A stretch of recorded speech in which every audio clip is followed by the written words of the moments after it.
Kapal feri melaju ke Chora, sebuah pulau tenang di Sungai Mandov di bagian utara Goa. Di tengah pulau hutan bakau ini hidup kelompok yang unik, spesies berang-berang yang disebut smooth-coated otter atau Lutrogale persipilata. Wild Otters Research, sebuah organisasi penelitian margasatwa yang berpusat di Chorao, didirikan tahun 2014 dengan misi menjaga kelestarian berang-berang. Binatang mamalia berukuran sedang ini hidup di perairan terbuka dan pesisir laut di Goa. Organisasi ini dalam 6 bulan terakhir sudah menemukan sekitar 6 atau 7 kelompok keluarga berang-berang di Chorao. Setiap kelompok diperkirakan punya 3-8 anggota. Di kawasan lain besarnya kelompok diyakini 2 atau bahkan 3 kali lebih besar lagi.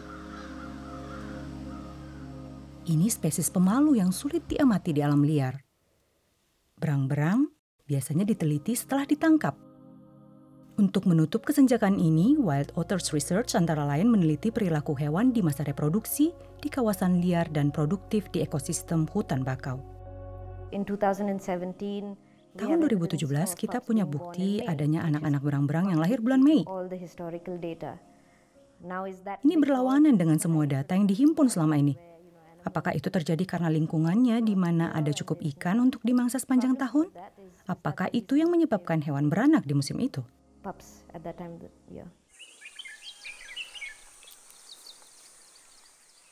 Tugas harian Wild Otters Research dimulai dengan mencari tanda-tanda lokasi berang-berang bisa ditemukan.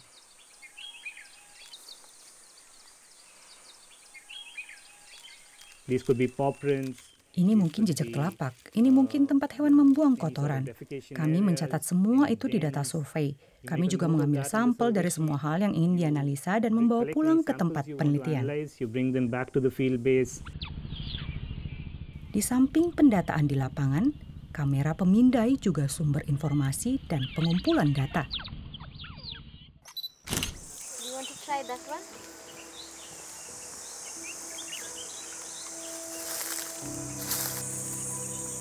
Yeah, that looks good. They're trying to find out. Kami berusaha mencari tahu berapa banyak sarang yang dimiliki berang-berang dan sesering apa hewan bergerak di antara kedua sarang. They move between these dens.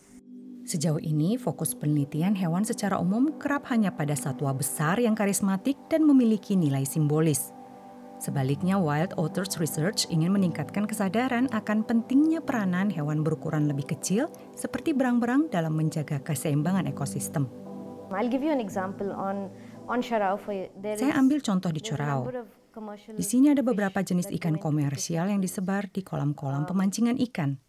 And alongside that, termasuk diantaranya apa yang disebut tilapia Madagaskar yang didatangkan ke sini untuk memangsa larva nyamuk. Masalahnya, ikan ini sekarang menginvasi ekosistem dan membunuh spesies ikan asli kawasan ini. Tapi walaupun tilapia tidak asli daerah ini, berang-berang suka menyantapnya.